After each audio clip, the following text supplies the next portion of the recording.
Welcome to Live in CA Funstar channel. இன்னைக்கு May 28th ஓட current affairs தான் பார்க்க போறோம். Before getting into that, do subscribe our channel in all format. 32 episodes ஓட banking awareness video courses available with free ebook and MCQs.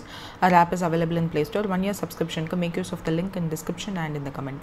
So the first news is World Hunger Day 2025 ஓட primary focus என்னன்னு கேட்டிருக்காங்க. That is empowering communities for food security. So sustainable food security இருக்கணும்ன்றதுக்காக தான் World Hunger Day வந்து start பண்ணாங்க. May 20th தான் நம்ம observe பண்ணுறோம். So awareness create பண்ணணும் on chronic hunger and the hunger project 2011 வந்து இனிஷியேட் பண்ணது அந்த டே அப்போ தான். ஸோ இதை பற்றிலாம் வந்து மோஸ்ட்லி இந்த டே அன்றைக்கி பேசுவாங்க. So what is this the hunger project 2011 அப்படின்னா women and men from sub Sahara African and South Asian Latin American இந்த மாதிரியான கண்ட்ரீஸில் இருக்கிற மென் அண்ட் விமன் எல்லாரையுமே வந்து எம்பவர் பண்ணணும், ஹங்கரை எண்ட் பண்ணணும், பாவர்ட்டி எண்ட் பண்ணணும் அப்படின்றதுக்காக ஸ்டார்ட் பண்ணுது.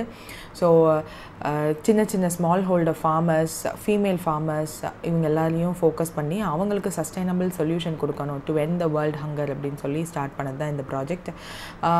வேர்ல்டு ஹங்கர் டேன்றதுமே வந்து இந்த ப்ராஜெக்டை லான்ச் பண்ணுறப்போ தான் 2011 ஸ்டார்ட் பண்ணுறாங்க, நிறைய ஆக்ஷன்ஸ் இருக்கணுன்றதுக்காக. ஸோ இதில் வந்து 2011 African prize for leadership for the end of sustainable hunger அப்படின்னு சொல்லி ஒரு அவார்டுமே கொடுத்துருக்காங்க for different African projects. The hunger project UK அப்படின்றது வந்து வேர்ல்டு ஹங்கர் டே அன்றைக்கி தான் 2011 அப்போ வந்துச்சு. ஸோ அவங்களுமே வந்து தே ஆர் டூயிங் ஒரு கண்ட்ரிலையுமே ஒரு ஃபோக்கஸ் இருக்குது. இந்தியாவில் பார்த்தீங்கன்னா த ஹங்கர் ப்ராஜெக்ட் இந்தியா அப்படின்னு சொல்லிட்டு நிறைய கெப்பாசிட்டி பில்டிங், லீடர்ஷிப் ஸ்கில்ஸ் எல்லாம் உருவாக்குனாங்க. எலெக்டட் விமென் அண்ட் மென்னை வந்து ஹங்கர் ரிலேட்டடான ப்ராஜெக்ட்ஸ் ஏதாவது பண்ணுங்க அப்படின்னு சொல்லி ஃபோக்கஸ் பண்ணி ஹங்கரை எண்ட் பண்ணணும் அப்படின்றதுக்காக நிறைய இனிஷியேட்டிவ்ஸ் எடுத்திருக்காங்க. ஸோ அதனால தான் த ஹங்கர் ப்ராஜெக்ட் 2011. ஸோ அதில் தான் வேர்ல்டு ஹங்கர் டேன்னு ஒன்று இருக்கட்டும் அப்படின்னு சொல்லியும் ஸ்டார்ட் பண்ணுறாங்க. Sustainable and community led solution வந்து இருக்கணும். என்ன தான் கவர்மெண்ட் வந்து சில விஷயங்கள் பண்ணாலும் அது கம்யூனிட்டி லெவலில் சொல்யூஷன் தேடினா தான் ஹங்கர்லாம் வந்து அழிக்க முடியும் அப்படின்றதுனால sustainable and community led solution தான் இதுக்கு யூஸ் பண்ணுறாங்க. And climate resilient agriculture and food sovereignty, because ப்ரொடக்ஷனும் அதிகமாக இருந்தால் கண்டிப்பாக எல்லாருக்கும் போய் சேருன்றதுனால. And action against sustainable development goal number 2 தான் வந்து ஜீரோ ஹங்கரை சொல்லுது. ஸோ அதுக்கும் வந்து அலைன் ஆகணும். விமென் அண்ட் ஸ்மால் ஹோல்டர் ஃபார்மர்ஸை எம்பவர் பண்ணணும்னு நினைக்கிறாங்க. May 28th. ஸோ அதை பற்றிலாம் இங்கே கொடுத்துருக்காங்களா. International NGO that founder world hunger day in 2011. அதுக்கப்புறம் வந்து அந்த ப்ராஜெக்ட் எல்லாம் ஸ்டார்ட் பண்ணுறாங்க. ஒரு core principles of this day அப்படின்னு பார்த்தோன்னா ஜெண்டர் ஈக்குவாலிட்டி இருக்கணும், சோஷியல் ஜஸ்டிஸ் இருக்கணும், இன்க்ளூஷன் இருக்கணும், கொலாபரேட்டிவாக இருக்கணும், அக்கௌண்டபிலிட்டி எடுத்துக்கணும் கவர்மெண்ட், அண்ட் டீசென்ட்ரலைசேஷன் பண்ணணும் வித் ரெஸ்பெக்ட் டு ஹங்கரை எலிமினேட் பண்ணுறதுக்காக அப்படின்னு சொல்லி ஸ்டார்ட் பண்ணுறது தான். ஸோ இதில் நிறைய அவுட்ரீச் ப்ரோக்ராம்ஸ் எல்லாம் பண்ணுவாங்க ஹங்கர் எலிமினேஷனுக்காக. என்ன அடுத்து ஸ்டெப் எடுக்கலாம், ஸோ அவங்களுக்கு ஃபீட் பண்ணுறதை விட ஃபீட் பண்ணுறதுக்கு என்ன தேவையோ அதை கொடுக்கலாம் அப்படின்ற மாதிரி நிறைய ப்ராஜெக்ட்ஸ் எல்லாம் அந்தந்த கவர்மெண்ட் வந்து என்னென்ன பண்ணியிருக்காங்கன்றதை லிஸ்ட் பண்ணுவாங்க. So that's the news here. Next வந்து மொனாக்கோ கிராண்ட் பிரிக்ஸ். ஸோ அன்றைக்கி ஃபார்முலா 2 பார்த்தோம். இது ஃபார்முலா 1 வந்து யார் வின் பண்ணியிருக்கான்னு கேட்டிருக்காங்க. லாண்டோ நாரிஸ் தான் வின் பண்ணியிருக்காரு. மொனாக்கோ கார்லோ சர்க்கியூட் டே மொனாக்கோவில் ஹீ ஒன் த மேட்ச். அப்புறம் யார் செகண்ட், தேர்ட் அப்படின்றதுலாம் இருக்குது. Charles Leclerc second and Oscar Piastri third. And Monaco Grand Prix ஏன்னா one of the most prestigious and historic race. நான் Monte Carlo since 1929 இந்த ஸ்ட்ரீட்ஸில் நடக்குது. So it is a famous one. அதனால தான் ஃபார்முலா 2லையும் யார் வின் பண்ணான்றது ஃபேமஸ் ஆச்சு. And if you remember who's the winner of formula 2 race, because நம்ம ஃபர்ஸ்ட் டைம் ஒரு இந்தியன் வின் பண்ணியிருந்தாரா, ஸோ அவர் நேம் மட்டும் ஞாபகம் இருந்தால் do comment. And next news is எந்த இந்தியன் ஸ்டேட் வந்து லாஸ்ட் ஃபினான்ஷியல் இயரில் ரைஸ் ப்ரொடக்ஷன் நல்லா பண்ணியிருந்தாங்க because of high yielding fertile soil. Last இயரில் நல்ல மழை, சீசனுக்கு ஏற்ற மழை இருந்துச்சு, எல்லாமே கரெக்டாக இருந்துச்சு. எந்த ஒரு திடீர் சைக்ளோன் இல்லை ஏதாவது ஒரு டிசாஸ்டர் அந்த மாதிரி ஒன்றும் பெருசாக இல்லை. ஸோ அதனால எந்த ஸ்டேட்டில் வந்து அந்த ரைஸ் ப்ரொடக்ஷன் அதிகமாக இருந்து டாப்பில் இருக்குதுன்னு கேட்டிருக்காங்க. விச் இஸ் வெஸ்ட் பெங்கால் தான் ஃபர்ஸ்ட் இருக்குது. ஸோ இது வந்து சும்மா அனலைஸ் பண்ணி கொடுத்துருந்துருக்காங்க. So West Bengal first, Uttar Pradesh second, third Punjab, fourth Andhra Pradesh, 5 Telangana. So எந்தெந்த அவங்க எந்தெந்த ஏரியா ரீஜியன் வந்து கான்ட்ரிபியூட் பண்ணியிருக்காங்க அண்ட் எவ்வளோ டன் ப்ரொடியூஸ் பண்ணியிருக்காங்க அண்ட் வாட் இஸ் த ரீசன்லாம் இருக்குது. So just read it. நம்மளுக்கு எப்போவுமே வந்து இந்த ஸ்டேட்ஸ் டாப் 5 ஸ்டேட்ஸ் முக்கியம். பிகாஸ் சம்டைம்ஸ் ஆட் ஒன் அவுட்டில் கூட நம்மளுக்கு கொஸ்டின்ஸ் வரலாம். ஸோ அதனால் then this also sugar cane ப்ரொடக்ஷனில் எந்த ஸ்டேட் வந்து ஃபர்ஸ்ட் இருக்குன்னு கேட்டிருக்காங்க. ஆப்வியஸாக நம்மளுக்கு தெரிஞ்சது தான் உத்தரப்பிரதேஷ். ஸோ நம்ம ஒரு 1 or 2 இயர் படிச்சுட்டு இருந்தீங்கனாலே யூ மைட் நோ உத்தரப்பிரதேஷ் தான் it will B first here. And Maharashtra second, Karnataka third, fourth நம்ம, ஃபிஃப்த் ஹரியானா. ஸோ எவ்வளோ டன் ஆஃப் ப்ரொடக்ஷன் இருக்குது, எந்த டிஸ்ட்ரிக்ஸில் இருக்குன்றதெல்லாம் கொடுத்துருப்பாங்க. பட் நம்மளுக்கு அந்த அளவுக்கு தேவையில்லை. டாப் 5 ஸ்டேட்ஸ் மட்டும் ஞாபகம் இருந்தால் மட்டும் போதும். அண்ட் எத்தனால் பிளெண்ட் சப்ளைக்கும் வந்து ப்ரொடக்ஷனுக்கும் இந்த சுகர் கேன் இம்பார்ட்டன்றதுனால இப்போ கொஞ்சம் அதிகமாக இருக்குது. நடுவில் கொஞ்சம் இயர்ஸில் சுகர் கேன் ப்ரொடக்ஷன் வந்து கம்மியானதுக்கு மேஜர் ரீசன் எந்த ஒரு ஹை ப்ரைஸ் ஃபிக்ஸேஷன்லாம் இல்லை அப்படின்னு சொல்லிட்டு அதுக்கப்புறம் கவர்மெண்ட் வந்து அந்த எம்எஸ்பி எம்எஃபிலாம் இன்ட்ரடியூஸ் பண்ணாங்க for sugar cane. And also ethanol blending introduce பண்ணதுக்கப்புறம் farmers are confidence again got their confidence again and sugar cane production வந்து அதிகமாக ஆரம்பிச்சிருச்சு. நெக்ஸ்ட் ஆல்சோ காட்டன் ப்ரொடக்ஷனில் எந்த ஸ்டேட் ஃபர்ஸ்ட்டுன்னு கேட்டிருக்காங்க, விச் இஸ் குஜராத். ஸோ அந்த ஸ்டேட்ஸ் மட்டும் நீங்கள் ஞாபகம் வச்சுக்கோங்க, which is very important. Gujarat, Maharashtra, Telangana, Rajasthan, Karnataka and எவ்வளோ மில்லியன் ப்ரொடக்ஷன் வந்து இருக்குன்னு கேட்டிருக்காங்க. So that's it. Next last financial இயரில் எவ்வளோ percentage of total coal import வந்து டிக்ரீஸ் ஆகிருக்கு கம்பேர்ட் டு அதுக்கு முந்தின ப்ரீவியஸ் இயர் FY24 கம்பேர் பண்ணும்போது FY25 எவ்வளோ கோல் இம்போர்ட் பண்ணியிருக்கோம் அப்படின்னு கேட்டிருக்காங்க. விச் இஸ் 7.9% வந்து டிக்ரீஸ் ஆகிருக்கு. ஸோ நம்மளுக்கு வந்து ரீசெண்டாக கூட பார்த்தோம் தட் சோக்கிங் கோல் அப்படின்னு ஒன்று இருக்கு இல்லையா, அது வந்து என்ன தான் இந்தியாவில் கோல் மைனிங்லாம் நிறையா நம்ம பண்ணாலும் அந்த சோக்கிங் கோல் ஆர் கோக்கிங் கோலோட யூசேஜ் தான் அதிகம். ஸோ அது வந்து வெளிநாட்டில் நல்லா கிடைக்குது அப்படின்ற மாதிரி. அண்ட் நம்மளோட கோலை ப்ராசஸ் பண்ணுறதுக்கு டைம் ஆகுது, இட் இஸ் டேக்கிங் மோர் மணி அப்படின்றதுனால இம்போர்ட் ஈஸியாக இருக்குதுன்னு பண்ண ஆரம்பித்தாங்க. ஸோ அதை ரெஸ்ட்ரிக்ட் பண்ணுறதுக்காக கவர்மெண்ட்டுமே நிறையா ஸ்டெப்ஸ் எடுத்தாங்க. அந்த ஸ்டெப்ஸ்னால இம்போர்ட் வந்து ரிடக்ஷன் ஆகிருக்கு. அந்த ரிடக்ஷன் ரிப்போர்ட் தான் இது. 7.9% ட்ராப் ஆகிருக்கு இந்த last financial year. Ministry of coal தான் இந்த ஸ்டாட்டிஸ்டிக்ஸை ரிலீஸ் பண்ணியிருக்காங்க. டிபெண்டன்ஸ் ஆன் இம்போர்ட்டட் கோல் வந்து ரெடியூஸ் ஆயிருக்கு. டொமஸ்டிக் ப்ரொடக்ஷனுமே வந்து பூஸ்ட் பண்ணியிருக்காங்க simultaneously. So energy security enhance ஆயிருக்கு. Economic self reliance under Atmanirbhar Bharat இதெல்லாம் வந்து பண்ணுறோம் அப்படின்ற மாதிரி கொடுத்துருக்காங்க. Mostly why we use coal in India அப்படின்னா டு ப்ரொடியூஸ் எலக்ட்ரிசிட்டி தான் மேஜர் சங்க் ஆஃப் அந்த கோல் மைனிங் கோல் நம்ம எடுக்கிறது எல்லாமே வந்து எலக்ட்ரிசிட்டி ப்ரொடக்ஷனுக்கு தான் போகும். அதனால தான் நம்மளோட இவி வெஹிக்கிளோட க்ரோத்து இன்னமுமே மோசமாக தான் விளைவிக்கும் அப்படின்றத டாக்ஸ் இருக்குது.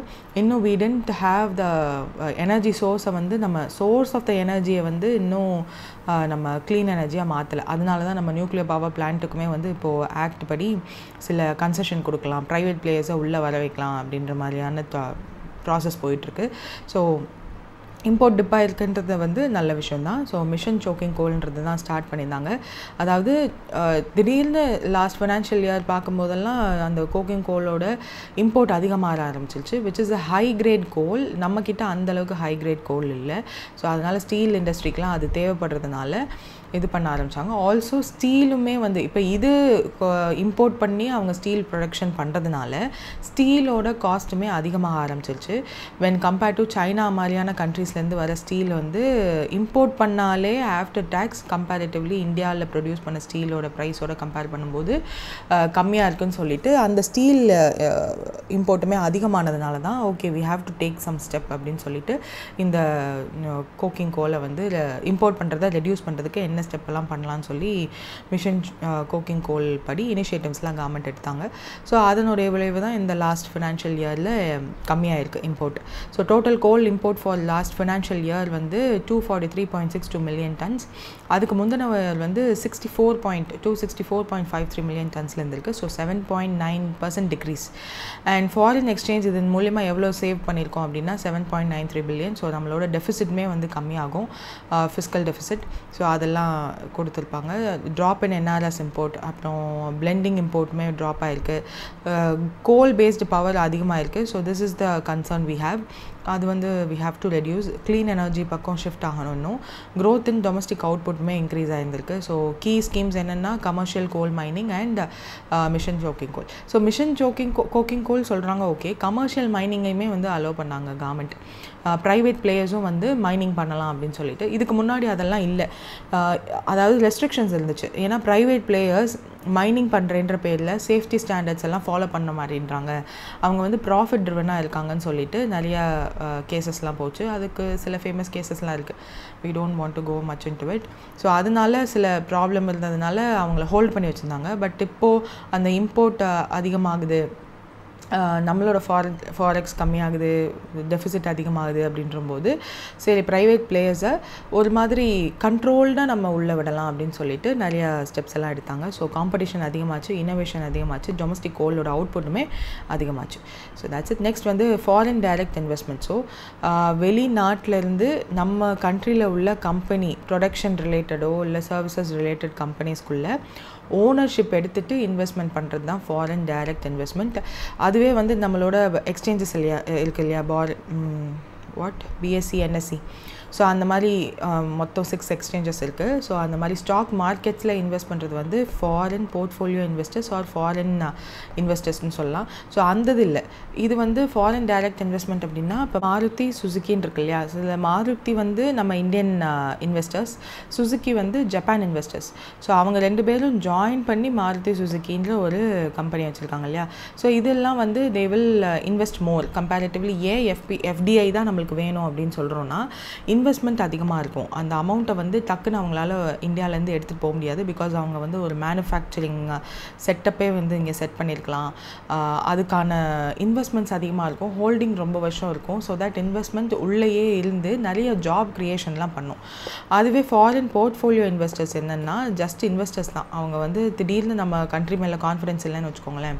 இந்த ஜான்வரி லாஸ்ட் அக்டோபர்லாம் வந்து எப்படி நம்ம கண்ட்ரியில் ஒரு இன்ஸ்டெபிலிட்டி இருக்குது ஆர் ஹோல் வேர்ல்டுலே இன்ஸ்டெபிலிட்டி இருக்குது அப்படின்னு தெரிஞ்சிச்சுன்னா சேஃப் ஹெவனை நோக்கி விற்றுட்டு போக ஆரம்பிச்சிருவாங்க. ஸோ அந்த மாதிரி இல்லாமல் எஃப்டிஐ தான் வந்து கொஞ்சம் ஸ்டேபிளாக இருக்கும்னு எந்த கண்ட்ரியாக இருந்தாலுமே வந்து எஃப்டிஐ வேணும்னு நினைப்பாங்க. ஸோ அப்படி பார்க்கும்போது லாஸ்ட் ஃபினான்ஷியல் இயரில் 14% இன்க்ரீஸ் இருந்திருக்கு. So which is a huge achievement. 81.04 billion வந்து இந்தியாவுக்குள்ளே வந்திருந்திருக்கு ஃபாரின் டைரக்ட் இன்வெஸ்ட்மெண்ட்டாக. ஸோ இந்த inflow in last financial year record பிரேக்கிங்காக இருந்திருக்கு. So total foreign direct investments received in India for the last financial year analyse பண்ணி சொல்லியிருக்காங்க.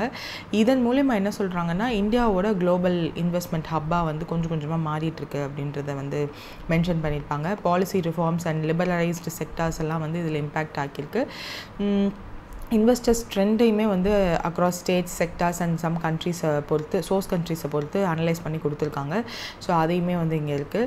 இந்தியா வைட் டேட்டா DPIIT தான் ரிப்போர்ட் பண்ணியிருந்திருக்காங்க.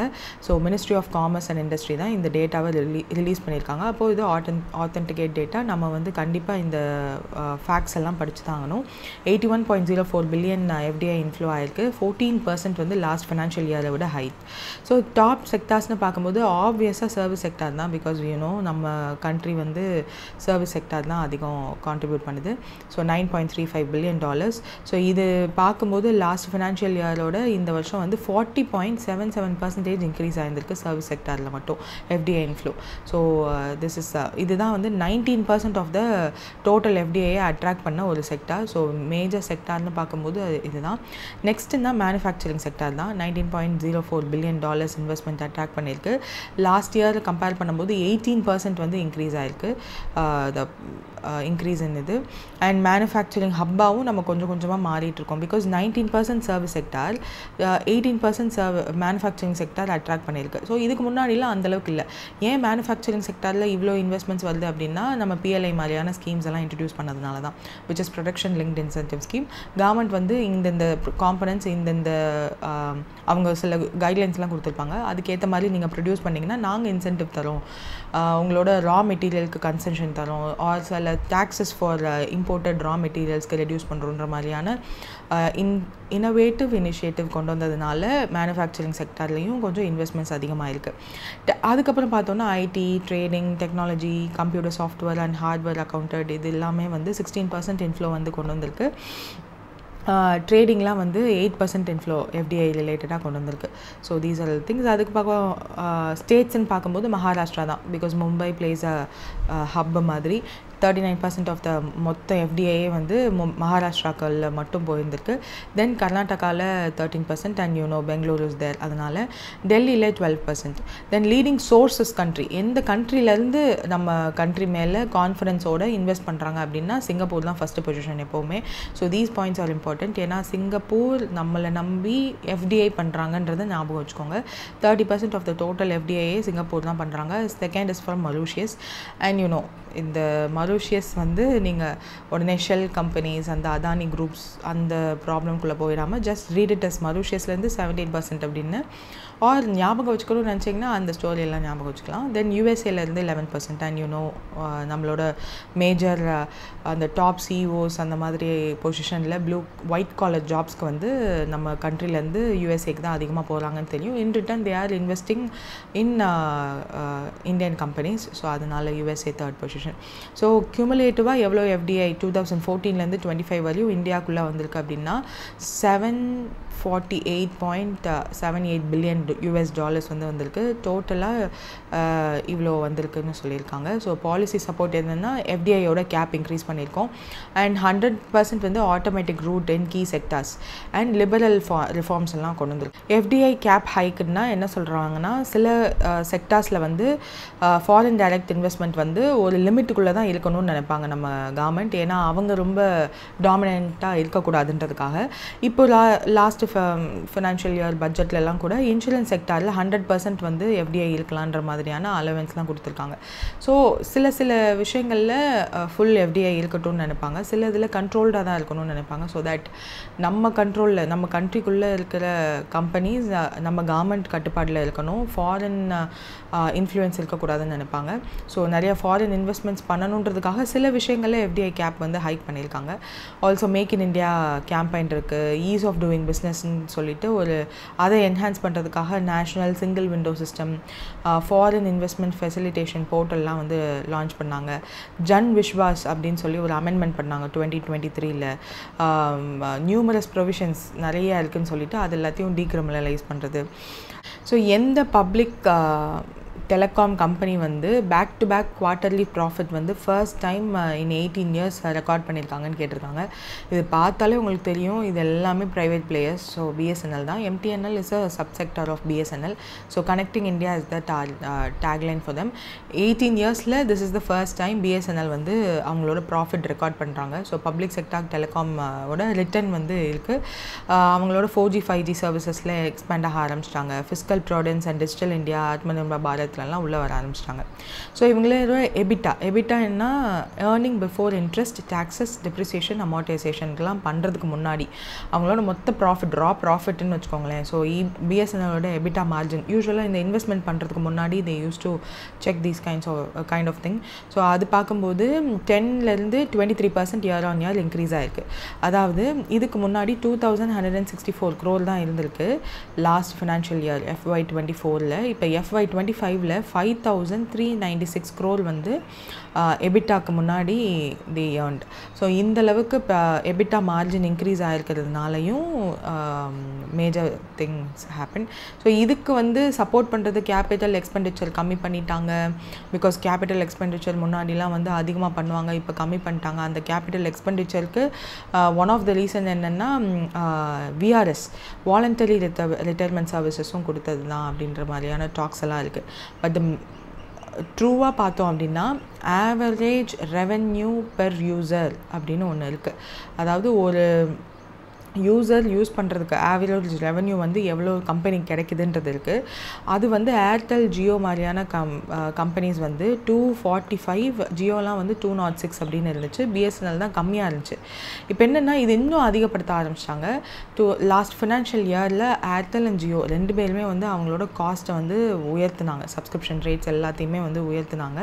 அப்போ ஆட்டோமேட்டிக்கலாக சில பேர் வந்து ஏன் ஏர்டெல் ஜியோலேயே இருக்கணும், பிஎஸ்என்எல் போகலாம் அப்படின்னு சொல்லி மாறும்போது, because majority of the towers in India வந்து பிஎஸ்என்எலோட தான். அதில் சர்வீசஸ் தான் இந்த 2 கம்பெனிஸுமே எடுத்துக்கிறாங்க. அண்ட் அஃப்கோர்ஸ் இப்போ வந்து அதிகமான டவர்ஸ் வந்து அவங்களும் போட்டுட்டு தான் இருக்காங்க. ஸோ இப்போ பிஎஸ்என்எல் என்ன பண்ணுறாங்கன்னா அவங்களோட பூஸ்ட் வந்து இப்போ கொஞ்சம் கொஞ்சமாக ஆரம்பிக்குது.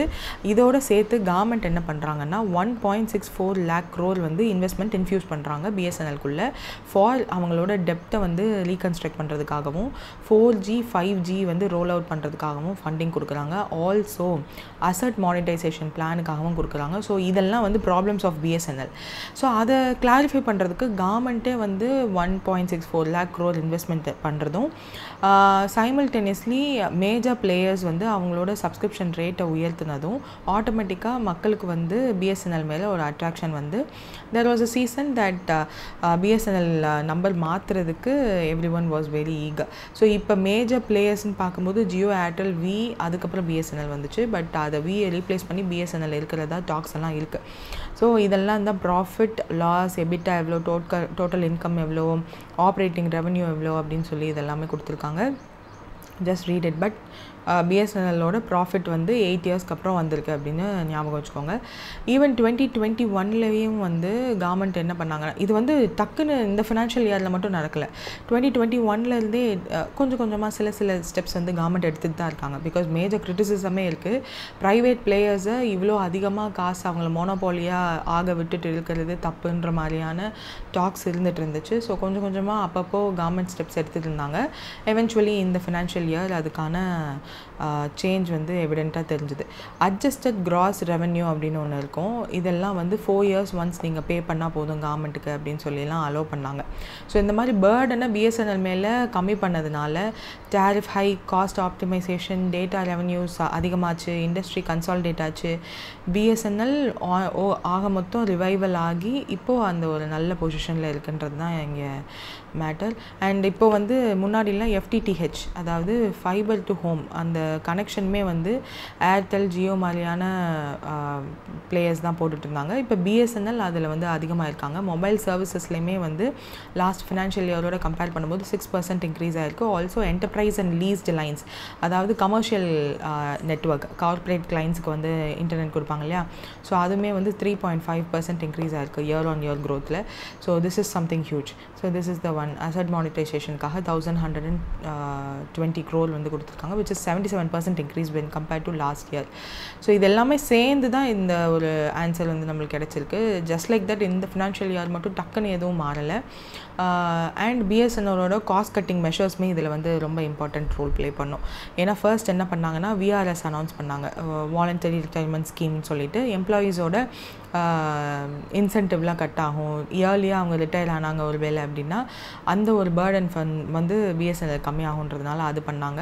தென் நெட்வொர்க் ஆப்ரேஷன்ஸை வந்து ஆப்டிமைஸ் பண்ணாங்க. இதுக்கு முன்னாடி இருந்த கேஆட்டிக் இது எல்லாத்தையும் வந்து ஸ்ட்ரீம்லைன் பண்ணதாக சொல்லியிருப்பாங்க. அண்ட் தேர்ட் வந்து டோட்டல் எக்ஸ்பெண்டிச்சரை வந்து 3% வரையும் கம்மி பண்ணியிருப்பாங்க, which led to 25,841 crore தான் வந்து எக்ஸ்பெண்டிச்சரே பண்ணியிருப்பாங்க. And fourth one is financial cost, அதுவுமே வந்து 14% வந்து ட்ராப் ஆகிருந்திருக்கும். ஸோ இதெல்லாம் சேர்ந்து தான் இது வந்திருக்கு. எபிட்டாவுமே கூடினதுக்கான ரீசன் அதுதான். So that's it for this. Next வந்து எந்த இந்தியன் கிரிக்கெட்டரை வந்து கர்நாடகா ஃபாரஸ்ட் டிபார்ட்மெண்ட் பிராண்ட் அம்பாசடராக அப்பாயிண்ட் பண்ணியிருக்காங்க அப்படின்னு கேட்டிருக்காங்க. அனில் கும்ப்ளேவை தான். எதுக்காக அப்படின்னா there is a wild life protection, preservation மாதிரியான விஷயங்கள் வந்து forest department and wild life conservation கர்நாடகாவில் இருக்கவங்க யோசிக்கிறாங்க. தேர் ஆர் சர்டன் அவங்களுக்கும் வந்து சில டார்கெட்ஸ் இருக்குது ஃபாரஸ்ட் கன்சர்வேஷன் ரிலேட்டடாக, அர்பன் பார்க் டெவலப் பண்ணுறதுக்கு அப்படின்னு சொல்லிட்டு. ஸோ இதெல்லாம் வந்து தே ஆர் பிளான்ஸ். ஸோ இதெல்லாத்தையும் மக்களுக்கு கொண்டு போய் சேர்க்கணும் ன்றதுக்காக அனில் கும்ப்ளேவை பிராண்ட் அம்பாசடராக யூஸ் பண்ணிக்கிறாங்க. அவ்வளோதான், வேறு ஒன்றும் இல்லை. தென் சிவில் இன்வெஸ்டிச்சர் செரிமனி 2 இது வந்து ராஷ்டிரபதி பவனில் நடந்துச்சு. அப்போது நிறைய இண்டிவிஜுவல்ஸை வந்து பத்மா அவார்ட்ஸ் கொடுத்து ஹானர் பண்ணாங்க. இந்த வருஷம் எத்தனை பேருக்கு பத்மா அவார்ட்ஸ் கொடுத்தாங்கன்னு கேட்டிருக்காங்க, which is 139. ஸோ இந்த லிஸ்ட் வந்து வந்தப்போவே நம்ம மொத்த லிஸ்ட்லேயுமே வந்து ஒரு அனலைஸ் பண்ணியிருந்தோம். போஸ்ட்மஸாக யார் கொடுக்குறாங்க, பத்ம விபூஷனில் யார், பத்மபூஷனில் யார், பத்மஸ்ரீல யார், அண்ட் ஒரு இதுலேயும் எத்தனை பேர் போஸ்ட்மஸ்லி வாங்குறாங்க, எத்தனை பேர் வெளிநாட்டிலேருந்து இருக்கிறவங்களுக்கு அந்த அவார்டு கொடுத்துருக்காங்கன்னு எல்லாத்தையும் டீட்டெயில்டாக பார்த்துருக்கோம். Revisit that video. 1954லேருந்து இந்தியாவோட ஹையஸ்ட் சிவிலியன் அவார்டாக பத்மா அவார்ட்ஸ் வந்து கொடுத்துட்ருக்கோம். இந்த 3 கேட்டகரி ஆஃப் அவார்டு இருக்குது. அண்ட் இதுக்கும் மேலேன்னு பார்க்கும்போது the highest civilian award of இந்தியானா பத்மா பாரத் ரத்னா. ஸோ அதுக்கப்புறம் தான் இந்த பத்மா அவார்ட்ஸ் வரும். அதுலேயும் விபூஷன், பூஷன் அண்ட் ஸ்ரீ தான் இது. அண்ட் ஒரு கேட்டகரியிலையுமே வந்து எத்தனை பேருக்கு எவ்வளோ அவார்டு கொடுத்தாங்கன்றதெல்லாம் இருக்கும். Revisit that. ஸோ இப்போ வந்து கொடுத்துருக்காங்க அவார்டுன்றதை மட்டும் பார்த்தா போதும். விச் ஆர்கனைசேஷன் ஹேஸ் டெவலப்ட் இந்தியாவோட இன்டிஜீனியஸ் எலக்ட்ரிக் ட்ரெயினர் ஏர்க்ராஃப்ட் E-HANSA. இது வந்து யார் டெவலப் பண்ணான்னா சிஎஸ்ஐஆரோட NAL which is national aerospace laboratories பெங்களூரில் இருக்குது. அவங்க தான் இந்த E-HANSAவை டெவலப் பண்ணியிருக்காங்க. ஒரு electric aircraft. So green aviation இருக்கணும், இண்டிஜீனியஸாக ஏரோஸ்பேஸ் இன்னோவேஷன் மிஷன்ஸ் எல்லாம் நம்ம பண்ணணும்னு சொல்லிட்டு லான்ச் பண்ணது தான் இது. டாக்டர் ஜிதேந்திர சிங் அவர் தான் வந்து ministry of who chair this high level science announcement. So அவர் தான் அனௌன்ஸ் பண்ணியிருக்காரு. So what is this E-HANSA அப்படின்னா ஒரு 2-seater electric trainer aircraft CSIR NALA develop பண்ணியிருக்காங்க. 2 crore பண்ணியிருக்காங்க. ஸோ நம்ம யூஸ்வலாக இம்போர்ட் பண்ணோம் இந்த மாதிரி 2-seater எலக்ட்ரிக் ட்ரெயினர் ஏர்க்ராஃப்டை இம்போர்ட் பண்ணோம் அப்படின்னா அந்த காஸ்ட்டை விட இந்த 2 crore வந்து 50% கம்மி. ஸோ அந்த 50%க்குள்ளேயே நம்ம ரெடி பண்ணியிருக்கோன்றது தான் இங்கே ஹைலைட். இது வந்து HANSA 3NG ப்ரோக்ராமுக்கு கீழே இந்த ப்ரோக்ராமில் ஒரு பார்ட்டாக E-HANSA வந்து டெவலப் பண்ணியிருக்காங்க. அண்ட் நம்மளுக்கு வந்து நிறைய ப்ராஜெக்ட்ஸுமே இருக்குது அப்கமிங்கில். So it will be very helpful. And ministry of science and technology of CSIR தான் வந்து இஷ்யூ பண்ணியிருக்காங்க இதை. So that's it. நெக்ஸ்ட் வந்து DRDOவோட குவாண்டம் டெக்னாலஜி ரிசர்ச் சென்டர் வந்து எங்கே இனாக்ரேட் பண்ணியிருக்காங்கன்னு கேட்டிருக்காங்க. நியூ டெல்லியில். we do have குவாண்டம் மிஷன்லாம் இருக்குது. ஸோ அந்த ரிசர்ச் டெக்னாலஜிக்கு ஒரு சென்டர் இருக்கணும் இல்லையா, which is a cutting edge technology quantum கம்யூனிகேஷனில் வேணும் with respect to sensing, precise, time keeping இதுக்கெல்லாம். ஸோ வி வாண்ட் R&D ரிலேட்டடாக குவாண்டம் கீ டிஸ்ட்ரிபியூஷன்லாம் வந்து ப்ரமோட் பண்ணணுன்றதுக்காக. And we do have a mission, national quantum மிஷன்னு. ஸோ ஒரு சென்டர் இருக்கணும். That is in Metcalfe House, new டெல்லியில் DRDO லான்ச் பண்ணியிருக்காங்க under national quantum mission. WHO வந்து அந்த அசம்பிளி இருந்துச்சு இல்லையா, வேர்ல்ட் ஹெல்த் அசம்பிளி அப்போது. ஸோ அதோட சைட்லைனில் வேர்ல்ட் ஹெல்த் ஆர்கனைசேஷனோட குளோபல் ட்ரெடிஷ்னல் மெடிசன் ஸ்ட்ராட்டஜி 2025-2034ன்னு ஸ்டார்ட் பண்ணுறாங்க. ஸோ இதில் என்னென்னா traditional, complementary and integrative medicine இது எல்லாத்தையும் கம்பைன் பண்ணுவோம் அப்படின்னு சொல்லி ஸ்டார்ட் பண்ணுறது. இதுக்கு முன்னாடி 2014 to 2023 வரையும் ஒரு ஸ்ட்ராட்டஜி வந்து அவங்க ஃபாலோ பண்ணாங்க. ஸோ அதில் இப்போ 78th world health assembly, general assembly நடக்குது இல்லையா, அதில் வந்து இப்போ குளோபல் ட்ரெடிஷ்னல் மெடிசன் ஸ்ட்ராட்டஜி 2025-2034ன்னு ஸ்டார்ட் பண்ணலான்னு சொல்லி ஆரம்பிக்கிறாங்க. நிறைய மெடிசன் டைப்ஸ் வந்து இருக்கு இல்லையா, நம்மக்கிட்டே வந்து ஆயுஷ் அப்படின்னு சொல்லிட்டு நம்ம செப்பரேட்டாக வச்சுருக்கோம், நம்ம அலோபதியோடக்கு ஆல்டர்னேட்டிவாக. ஸோ இந்த மாதிரி கிராஸ் செக்ஷன்ஸ் இருக்கணும். எல்லா டைப் ஆஃப் மெடிசனும் எல்லா கம்யூனிட்டியும் வந்து ஒன்று சேர்ந்து TCIM traditional, complementary and integrative medicine அப்படின்னு சொல்லி எல்லாத்தையும் நம்ம வந்து எல்லோரும் ஒன்று சேர்ந்து எவிடன்ஸ் பேஸ்டாக ஒர்க் பண்ணணும். So that quality and safety அதிகமாகும். ஹெல்த் சிஸ்டம் வந்து இன்டகிரேட் பண்ணுறதன் மூலயமா நம்மளோட ஹெல்த்துமே வந்து நல்லபடியாக மாறும் அப்படின்னு நினைக்கிறாங்க. இப்போ ஃபார் எக்ஸாம்பிள் ஆயுர்வேதா, சித்தா மெடிசனில் சில இதுக்கு வந்து இது பித்தம், கபம், வாதம் அந்த மாதிரிலாம் டைப்ஸ் இருக்குது. ஸோ இதுக்கு இது எடுக்கக்கூடாது, இது வந்து ஆப்போசிட்ஸ் அப்படின்ற மாதிரியான சில லிஸ்ட்ஸ் இருக்கும். அவங்கக்கிட்டேயும் சில எவிடன்ஸ் பேஸ்டு இருக்கும். நம்மக்கிட்ட அலோபதிக்கு நம்ம ஒரு அப்ரோச் எடுக்கணும்னு நினைக்கிறாங்க. ஃபார் ஏதோ ஒரு டிசீஸ்க்கு இந்த டிசீஸ்க்கு இதெல்லாம் சாப்பிடக்கூடாதுன்னு இருக்கணும் இல்லையா, ஸோ அதெல்லாம் இன்டகிரேட் பண்ணிக்கலான்ற மாதிரியான டாக்ஸ் எல்லாம் இருக்குது. ஸோ எவிடன்ஸ் பேஸ்ட் ப்ராக்டிஸ் இருக்கணும், ஹோலிஸ்டிக் ஹெல்த் அப்ரோச் இருக்கணும், சஸ்டைனபிள் ஒன் ஹெல்த் இருக்கணும், right to health and autonomy நம்மளுக்கே இருக்கணும், இண்டிஜினியஸ் பீப்புளோட ரைட்ஸும் வந்து நம்ம மதிக்கணும். பிகாஸ் அவங்களுக்கு சில ஐடியாஸ் இருக்கும், அதை வந்து நம்ம வயலேட் பண்ணக்கூடாது. கல்ச்சுரல் ரெஸ்பெக்டும் இருக்கணும், people centred care and community என்கேஜ்மெண்ட்டும் வந்து இருக்கணும்னு சொல்லியிருக்காங்க. இது எல்லாமே வந்து இன்டகிரேட்டட் ஹெல்த் சர்வீசஸாக, ஹெல்த் ஈக்விட்டியாக இருக்கணுன்ற மாதிரியான டாக்ஸ் வந்து நடந்திருக்கு. இதில் தான் வேர்ல்டு ஹெல்த் அசம்பிளியில் தான் வந்து இதை பற்றி பேசியிருக்காங்க. இதில் இந்தியா வந்து அவங்களோட ஸ்ட்ராங் சப்போர்ட்டை வந்து கொடுத்துருக்காங்க வித் ரெஸ்பெக்ட் டு ட்ரெடிஷ்னல் மெடிசனோட இன்டகிரேஷன். ஸோ ஹெல்த் கேர் சிஸ்டமில் இதை இன்டகிரேட் பண்ணுறதுக்கு நம்மளோட ஸ்ட்ராங் சப்போர்ட் வந்து கொடுத்துருக்கோம். பிகாஸ் நம்மளோட ஆயுஷ் ப்ராக்டிஸ் இருக்கு இல்லையா, ஸோ அதையும் வந்து சயின்டிஃபிக் வேலிடேஷன் நம்ம தேடுறோம். ஸோ அதுவும் வந்து it will be very helpful. Traditional medicine in the sense Ayurveda, yoga, Unani, Siddha, அந்த ஆயுஷ் அதனால தான் அப்படி சொல்கிறோம். And international classification of health intervention, WHO led framework, இவங்க தான் இந்த ஹெல்த் இன்டர்வென்ஷன்ஸ் எல்லாத்தையும் வந்து ஸ்டாண்டர்டைஸ் பண்ணுறவங்க. ஸோ ட்ரெடிஷ்னல் மெடிசன் இன் இந்தியாவை வந்து மாடியூல்ஸாக சப்போர்ட் பண்ணுறாங்க, இந்தியாவுமே சப்போர்ட் பண்ணுறாங்க. வேர்ல்டு WHOவோட குளோபல் சென்டர் ஃபார் ட்ரெடிஷ்னல் மெடிசன்னே ஒன்று இருக்குது, விச் வாஸ் லான்ச்ட் இன் 2022. நம்ம ஜாம்நகர், குஜராத்தில் தான் இருக்குது. ஸோ குளோபல் ட்ரெடிஷ்னல் மெடிசனோட பாலிசி, ரிசர்ச், டேட்டா அனலிட்டிக்ஸ் இது எல்லாமே வந்து WHOவோடது இங்கே தான் சென்டர் இருக்குது. ஸோ நம்மளோட சேர்ந்து இந்த ஜென்ரல் அசம்பிளி அப்போது சைனாவுமே வந்து அவங்களோட ஸ்ட்ராங் சப்போர்ட் வந்து ஃபார் திஸ் ட்ரெடிஷ்னல் மெடிசன் இன்டகிரேஷனுக்கு கொடுத்துருக்காங்க. So there is a centre also in India. So இதெல்லாம் தான் வந்து major things to discuss. Next வந்து மே 2025 இந்தியன் சிட்டிசன்ஸ் வந்து valid visas or PR from இது வந்து என்னதுன்னா இது short form of certain countries. So அந்த கண்ட்ரீஸோட விசாஸோ பிஆர்ஸோ இருந்துச்சு அப்படின்னா ஃபிலிப்பைன்ஸ்குள்ளே வீசா இல்லாமல் எத்தனை நாளைக்குள்ளே டூரிசம்காக போயிட்டு வரலாம் அப்படின்னு கேட்டிருக்காங்க, விச் இஸ் 30 days. ஸோ அந்த சில கண்ட்ரீஸோட ஷார்ட் ஃபார்ம் தான் இதுன்னு சொன்னேன் இல்லையா. So Australia, Japan, America, Canada, Schengen countries, Singapore and UK. So இந்த கண்ட்ரீஸோட visas valid visas and PRs இருந்துச்சு அப்படின்னா ஃபிலிப்பைன்ஸ்குள்ளே டூரிசம்காக நீங்கள் 30 days வரையும் போகலாம். ஸோ இந்த visa free entry for Indian டூரிஸ்ட்ஸ்க்கு ஃபிலிப்பைன்ஸ் அலோவ் பண்ணுறாங்க. அண்ட் இந்தியா ஏன் அலோவ் பண்ணுறாங்கன்னா we do have more population and நம்ம பாப்புலேஷன் இப்போ அதிகமான டூரிசம் ரிலேட்டடான இன்வெஸ்ட்மெண்ட்ஸ் வந்து பண்ணுறாங்க. கொஞ்சம் தயக்கம் இல்லாமல் பண்ணுறாங்க. நிறைய டூரிசம் ரிலேட்டடான சென்டர்ஸ் எல்லாம் வந்து இப்போ அதிகமாகிடுச்சு. And people are interested to go இந்தியாவை விட்டு வெளியிலையும் போய் பார்க்கணுன்ற ஒரு இன்ட்ரெஸ்ட் எல்லாம் இருக்கிறதுனால அண்ட் பாப்புலேஷன் அந்த ஜென்ரேஷனுமே அப்படி இருக்காங்க அப்படின்றபோது அதை யூஸ் பண்ணிக்கணும்னு நினைக்கிறாங்க. You might have witness more ad இப்போல்லாம் அதிகமான இந்த டூரிசம் ரிலேட்டடான ஆட்ஸ் அதிகமாக வரதை நீங்கள் பார்க்கலாம். ஸோ அதனால தான் ஃபிலிப்பைன்ஸும் அந்த ஆப்பர்ச்சுனிட்டியை கிராப் பண்ணிக்கணும்னு நினைக்கிறாங்க. பிகாஸ் மோஸ்ட் ஆஃப் நம்மளோட கண்ட்ரியோட டெமோக்ராஃபிக் டிவிடெண்ட்டோட பீக்கில் இருக்கும். விச் மீன்ஸ் நம்மளோட maximum percentage of the population வந்து யூத்தாக தான் இருப்பாங்க. ஸோ அந்த யூத் அவங்க சம்பாதிக்கிறத அதிகப்படியான இந்த மாதிரியான விஷயங்கள்லையும் இன்வெஸ்ட் பண்ணணும்னு நினைக்கிறாங்க. ஸோ அதனால் அட்ராக்ட் பண்ணணும் அப்படின்றதுக்காக ஃபிலிப்பைன்ஸும் வந்து இதை அலோவ் பண்ணியிருக்காங்க. ட்ராவல் ஃபார் இந்தியன் டூரிஸ்ட்க்கு இப்போ ஈஸ் பண்ணியிருக்காங்க.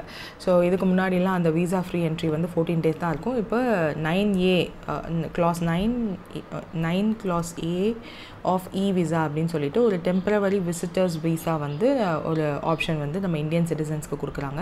ஸோ வீசா ஃப்ரீ என்ட்ரி வந்து 30 days வரையும் சிங்கிள் என்ட்ரி வந்து நம்ம அப்ளை பண்ணிக்கலாம். ஸோ டூரிசம்க்கு மட்டும் அப்படின்னு மட்டும் ஹைலைட் பண்ணிட்டாங்க. அண்ட் இந்த கண்ட்ரீஸ் கிட்டலாம் வந்து நீங்கள் வச்சுருந்தீங்க அந்த வீசா இருந்துச்சு அப்படின்னா யூ கேன் ஆல்சோ விசிட் ஃபிலிப்பைன்ஸ்ன்னு சொல்லியிருக்காங்க. So that's it. Then 9000 HP electric locomotive அதை வந்து குஜராத்தில் லான்ச் பண்ணியிருக்காங்க, விச் இஸ் இன் தாஹோத் அப்படின்னு நம்ம ஏற்கனவே பார்த்தது தான். பட் இப்போ வந்து திரும்ப அந்த டீட்டெயில்ஸ் ஆஃப் அந்த பர்டிகுலர் 9000 HPனா என்ன, அந்த மாதிரி சிங்கிள் யூனிட்னா என்ன அப்படின்னு கொடுத்துருக்காங்க. விச் இஸ் 9000 HPன்றது வந்து என்னென்னா இது வந்து ஒரு D9 சீரீஸ்னு சொல்லுவாங்க. Electric flight locomotive which is most powerful. Indian ரயில்வேஸ்க்கு இது வந்து ரொம்ப ஒரு மைல்ஸ்டோன் அச்சீவ்மெண்ட்டுன்னு சொல்லலாம். ரயில்வே இன்ஃப்ராஸ்ட்ரக்சர் டெவலப்மெண்ட்டுக்கு இந்த பர்டிகுலர் எலக்ட்ரிக் லோகோமோட்டிவ் வந்து டொமஸ்டிக்கலி நம்மளால் பில்டு பண்ணுறதுக்கு இந்த இது ரொம்ப யூஸ்ஃபுல்லாக இருக்கும். Indian railways and Siemens India இவங்க 2 பேரும் சேர்ந்து மேக் இன் இந்தியாவுக்கு கீழே they are going to do சில ப்ரொடக்ஷன்ஸ் ஹியர். இதில் வந்து 9000 ஹார்ஸ் பவர் உள்ள பவர் அவுட்புட் வந்து இதுலேருந்து கிடைக்கும். ஃப்ரைட் கெப்பாசிட்டி அதிகமாக இருக்கும், கன்ஜஷன் வந்து கம்மியாகும், காஸ்ட் கம்மியாகும், இண்டிஜினியஸாக நம்ம ப்ரொடியூஸ் பண்ணுறோன்ற ஒரு சாட்டிஸ்ஃபேக்ஷனும் இருக்கும். இந்தியாவோட so far most powerful single unit engine தான் இந்த 9000 ஹார்ஸ் பவர் உள்ள electric locomotive. Haul longer and heavier freight ட்ரெயின்ஸை வந்து எஃபெக்டிவாக கொண்டு போகிறதுக்காக டிசைன் பண்ணது. ஸோ கோகோ வீல் அரேஞ்ச்மெண்ட் எல்லாம் இதில் இருக்கிறதா சொல்லியிருப்பாங்க. And Dahod plant which is in Gujarat, அங்கே தான் வந்து இந்த இன்ஜினை வந்து டெவலப் பண்ணியிருப்பாங்களா. ஸோ இந்த இதில் வந்து இந்த பிளான்ட்டுமே கன்ஸ்ட்ரக்ட் பண்ணிகிட்ருக்காங்க. ஸோ 2 yearsக்குள்ளே கன்ஸ்ட்ரக்ட் பண்ணப்பட்ட ஒரு பிளான்ட் இது. சைமன்ஸ் இந்தியாவும் இவங்க நம்ம இந்தியன் ரயில்வேஸும் சேர்ந்து தான் இதை க்ரியேட் பண்ணாங்க. நாசிக், அவுரங்காபாத் அண்ட் மும்பையில் இருக்கிற கிரிட்டிக்கல் காம்பனன்ட்ஸ் எல்லாத்தையும் கம்பைன் பண்ணி பண்ணதுன்ற மாதிரி சொல்லியிருப்பாங்க. அப்ராக்சிமேட்லி 90% ஆஃப் த டெக்னாலஜிஸ் வந்து லோகோமோட்டிவ்ஸ் எல்லாத்துக்கும் இந்த இதில் இருக்கிறது எல்லாமே வந்து இந்தியாவிலே மேக் பண்ணது அப்படின்னு சொல்லியிருப்பாங்க. ஸோ இது மூலயமா நான் CO2 என்ஜின்ஸ் எமிஷன்லாம் கம்மியாகும். பிகாஸ் இந்த இன்ஜின் தே கேன் ரீப்ளேஸ் இல்லையா அப்கமிங் இயர்ஸில் வர ரயில்வேஸ்க்கு. அண்ட் 21,405 crore வந்து இதில் இந்த ப்ராஜெக்ட் ரிலேட்டடாக இன்வெஸ்ட் பண்ணியிருக்காங்க. தாஹூத்தில் மட்டுமே 1200 லோகோமோட்டிவ்ஸ் வந்து ப்ரொடியூஸ் பண்ணலான்ற ஐடியா இருக்குது ஃபார் த நெக்ஸ்ட் 11 years. அதில் வந்து 120 லோகோமோட்டிவ்ஸ் பெர் இயர் வந்து ப்ரொடக்ஷன் தான் பிளான் பண்ணியிருக்காங்க ஸோ ஃபார். இதை வந்து 150 units பெர் பெர் இயர் வந்து மார்க்கெட் ரெக்குவயர்மெண்ட்ஸ்க்கு ஏற்ற மாதிரி ஆனுவல் ப்ரொடக்ஷன் கெப்பாசிட்டியை இன்க்ரீஸ் பண்ணலான்ற ஐடியாவுமே இருக்குது. ஸோ அதுதான் ஃபர்ஸ்ட் யூனிட் ப்ரொடியூஸ் பண்ணிட்டோம். 1200 மொத்தம் ப்ரொடியூஸ் பண்ணணுன்ற டார்கெட்டோட லான்ச் ஆகிருக்குது தான் இன் நெக்ஸ்ட் 11 years அப்படின்ற டாஹூட்டோட அந்த production unit. So that's it. Next வந்து வாட் அமாவாஸ்யா அண்ட் ஹரித் யோகா, இது ரெண்டத்தையும் பிளெண்ட் பண்ணி ஒரு எக்கலாஜிக்கல் அவேர்னஸ் அண்ட் ட்ரெடிஷ்னல் வேல்யூஸோட ஒரு இனிஷியேட்டிவ் ஸ்டார்ட் பண்ணாங்க. அது பேர் என்னென்னா வாட் அமாவாஸ்யா ஹரித் யோகா அப்படின்றது தான். இந்த வாத் அமாவாஸ்யா அப்படின்றது வந்து நார்த் இந்தியன் விமன் என்ன பண்ணுவாங்கன்னா அவங்களோட ஹஸ்பண்டோட லாங்கிவிட்டி ஆஃப் லைஃப்காக ஒரு விரதம் மாதிரி இருப்பாங்க. சாவித்ரி விரதம் அப்படின்னு சொல்லுவாங்க. So which is very popular there. அதாவது பேனியன் ட்ரீயை சுற்றி வருவாங்க. ஏன்னா banyan tree is a simple of Brahma, Vishnu and Shiva அப்படின்னு சொல்லிட்டு. ஸோ அவங்களோட ஹஸ்பண்டோட லாங்கிவிட்டி ஆஃப் லைஃப் அண்ட் வெல்பீயிங்காக சாமி கும்பிடுவாங்களா. ஸோ அந்த விரதம். அண்ட் ஹரித் யோகான்றது வந்து என்னென்னா நம்ம ஆயுஷ் மினிஸ்ட்ரி வந்து யோகா ப்ராக்டிசஸில் என்விரான்மெண்டல் கான்ஷியன்ஸோட நம்ம இருக்கணுன்றதுக்காக ஆரம்பிச்சது தான் இது. And it's a June month start ஆகிடுச்சு. June 21 இன்டர்நேஷ்னல் யோகா டேவும் கூட. ஸோ இப்போலேருந்தே ஸ்டார்ட் பண்ணிடுவாங்க. இயர் லாங் ப்ராக்டிசஸ் இருக்கும் அப்பப்போ. பட் இந்த ஹரித் யோகாவும் வந்து அதில் ஒன்று. So national institute of naturopathy புனேயில் தான் வந்து இந்த ஒரு இனிஷியேட்டிவ் வந்து ஸ்டார்ட் பண்ணுறாங்க. இது ரெண்டையும் கம்பைன் பண்ண மாதிரி 11th இன்டர்நேஷ்னல் யோகா டே, ஃபர்ஸ்ட் இன்டர்நேஷ்னல் யோகா டே வந்து 2015 அனௌன்ஸ் பண்ணாங்க. ஸோ இந்த வருஷம் வந்து 2025 is the 11th international R 10th கூட சில நியூஸஸில் இருக்கும். எக்கலாஜிக்கல் அவேர்னஸ் வந்து ட்ரெடிஷ்னல் ரிச்சுவல்ஸ் மூலயமா ப்ரொமோட் பண்ணணும். சஸ்டைனபிள் ப்ராக்டிசஸ் த்ரூ யோகா மூலயமாவும் கொடுக்கணும். Ecological role in like banyan ட்ரீயோட ரோல்லாம் என்விரான்மெண்ட்டுக்கு எவ்வளோ நல்லதுன்றது வந்து அந்த ஏன்னா வாத் அமாவாஸ்யா அப்போது அந்த சாவித்ரி விரதம் அப்போது அந்த பேனியன் ட்ரீயை தான் சுற்றி வருவாங்க. That's a ritual. ஏதோ ஹேண்ட் விவன் த்ரெட்டை வச்சு சுற்றி வருவாங்க, something like that is a ritual இல்லையா.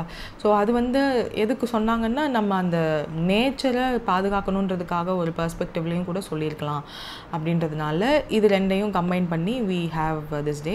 And international day yoga day June 21 வந்து நம்ம அப்சர்வ் பண்ணுறோம். இந்த வருஷத்தோட தீம் அனௌன்ஸ் பண்ணிட்டாங்க, யோகா ஃபார் 1 earth 1 health. கண்டிப்பாக எப்போவுமே இந்த யோகா ரிலேட்டடாக ஏதாவது ஒரு கொஸ்டின் வந்து நம்மளுக்கு இருக்குது. ஸோ ஆப்வியஸாக தீம் வந்து ஒரு வருஷமும் மாறுறதுனால that plays a vital role, ஞாபகம் வச்சுக்கோங்க. நெக்ஸ்ட், எந்த 2 digital platform were launched by India Post to modernise the address infrastructure using geospatial technology. இப்போது நீங்களாம் எங்கே பார்த்தாலுமே QR கோடை ஸ்கேன் பண்ணி டைரக்ஷன் எந்த இடத்துல இது இருக்குது அப்படின்றதெல்லாம் பார்த்துக்கலாம். ஈவன் நம்ம கோயிலுக்கு எங்கேயாவது போகணுன்னு நினச்சா கூட ஜஸ்ட் கூகுளில் சர்ச் பண்ணாலே Google Maps will give you the கரெக்டான டேகிங். ஸோ அந்த மாதிரி ஏன் நம்ம இந்தியா போஸ்ட்டுக்கும் வந்து அந்த இன்ஃப்ராஸ்ட்ரக்சர் மாடர்னைஸ் பண்ணக்கூடாதுன்னு சொல்லிட்டு know your DIGIPIN and know your pincode அப்படின்னு சொல்லி 2 டிஜிட்டல் பிளாட்ஃபார்ம்ஸ் வந்து லான்ச் பண்ணுறாங்க. இதில் இருக்க இந்த டிஜிபின் அப்படின்றது வந்து இது வேறு. இதுக்கு முன்னாடி வந்து டிஜிபின் விச் இஸ் இப்படி வந்து லான்ச் ஆகிருக்கும். அது என்னென்னா பேங்கிங், நம்ம பேங்க்கை படிக்கிறதுனால அந்த இதை ஞாபகம் வச்சுக்கோங்க. ஸ்மால் லெட்டர்ஸில் டிஜிபின் அப்படின்னு இருக்கும். இந்த இனிஷியேட்டிவ் என்னென்னா நம்ம வீட்டில் இருந்துகிட்டே நம்ம இப்போ SBI பேங்க் யூஸ் பண்ணுறோம், அக்கௌண்ட் வச்சுருக்கோம், சேவிங்ஸ் அக்கௌண்ட் SBIயில் அப்படின்னா யோனோவில் you can go and change your card, credit கார்டோ டெபிட் கார்டோ அதில் உள்ள பின்னை வந்து நீங்கள் மாற்றலாம், உங்களோட பர்சனல் ஐடென்டிஃபிகேஷன் நம்பர். அதுதான் இந்த டிஜிபின். So using banking and digital payment system மூலயமா அவங்களோட ஆப் மூலயமா ஒரு வேளை டெபிட் கார்டோ கிரெடிட் கார்டோ அப்ளை பண்ணி வாங்கியிருக்கீங்க, உங்களோட பின்னை மாற்றணும்னு நினச்சிங்க, ஏடிஎம்க்கு போய் தான் மாற்றணும்னு அவசியம் இல்லை, அந்த கார்டோட பின்னை நம்பரை வீட்டிலேருந்தே இந்த டிஜிபின் யூஸ் பண்ணி மாற்றலாம். அது வேறு இது வேறு. ஸோ இந்த டிஜிபின் என்ன அப்படின்னா நம்மளோட பிளேஸோட கோடு அண்ட் நம்மளோட பின்கோடு இது எல்லாத்தையும் வந்து டிஜிட்டலைஸாக மாற்றிருக்காங்க. ஸோ அதுதான் இதை வந்து யார் டெவலப் பண்ணியிருக்கா அப்படின்னா IIT Hyderabad and NRSA ISRO under national geospatial policy 2022 படி பண்ணியிருக்காங்க. And what is this national geospatial policy அப்படின்னா December 28, 2022 கவர்மெண்ட் ஆஃப் இந்தியா வந்து ஒரு ஃப்ரேம் ஒர்க் வந்து கொண்டு வராங்க. இந்தியாவோட ஸ்பேஷியல் எக்கோசிஸ்டமை வந்து லிபரைஸ் பண்ணணும், ஜியோஸ்பேஷியல் டேட்டா இதெல்லாம் வந்து நம்ம ஆக்சஸ் பண்ணணும், லிபரைஸ் பண்ணி இனோவேஷன் கொண்டு வரணும். இந்தியா வந்து ஒரு குளோபல் லீடராக ஜியோஸ்பேஷியல் டெக்னாலஜியில் இருக்கணும்னு நினச்சி லான்ச் பண்ணது தான். சஸ்டைனபிள் டெவலப்மெண்ட் கோலோட அலைன் ஆகணுன்ற தாட்டுமே இருக்குது. நிறைய இன்னோவேட்டிவ் அண்ட் ஆண்டர்ப்ரினர்ஷிப்லாம் வந்து கொண்டு வந்தாங்க. ஓப்பன் டேட்டா ஆக்சஸ் வந்து அலோவ் பண்ணாங்க. பப்ளிக்காகவே நம்மளோட ஜியோஸ்பேஷியல் டேட்டாவை ஈஸியாக நம்ம பிஸ்னஸஸ்க்கோ அகாடமிக்ஸ்க்கோ இல்லை ஈவன் நார்மல் சிட்டிசன்ஸ் கூட டெசிஷன் மேக்கிங்க்கு we can accessன்ற மாதிரி கொண்டு வந்தாங்க. ஸோ தட் இந்த லிபரலைஸ்டு டேட்டா ஆக்சஸ் தான் ப்ரியார் அப்ரூவல்ஸ் எல்லாத்தையுமே வந்து எலிமினேட் பண்ணி செக்யூரிட்டி கிளியரன்ஸ்லாம் ஈஸியாக கிடைக்கிறதுக்கு ஒரு வாய்ப்பாக இருந்தது. அண்ட் இன்டகிரேட்டட் ஜியோஸ்பேஷியல் இன்ஃப்ராஸ்ட்ரக்சர்னு கொண்டு வந்த ஒரு கண்டினியூஸ்லி ஆப்ரேட்டிங் ரெஃபரன்ஸ் ஸ்டேஷன்லாம் வந்து பேன் இண்டியா லெவலில் கொண்டு வந்தாங்க. So that accurate positioning services கொடுக்கணும் அப்படின்னு சொல்லிட்டு நேஷ்னல் டிஜிட்டல் ட்வின்னு சொல்லி கொண்டு வந்தாங்க. தட் இஸ் டு அர்பன் சென்டர்ஸில் உள்ள டிஜிட்டல் ரெப்ளிகாஸ் எல்லாம் வந்து கொண்டு வரணுன்றதுக்காக. So that urban planning and infrastructure மேனேஜ்மெண்ட்லாம் ஹை லெவலில் we can do. And high resolution மேப்பிங்குமே வந்து பண்ணாங்க. ஸோ அந்த டோபோகிராஃபிக்கல் சர்வேஸ் எல்லாம் வந்து மேப்பிங் மூலயமா அது டிட்.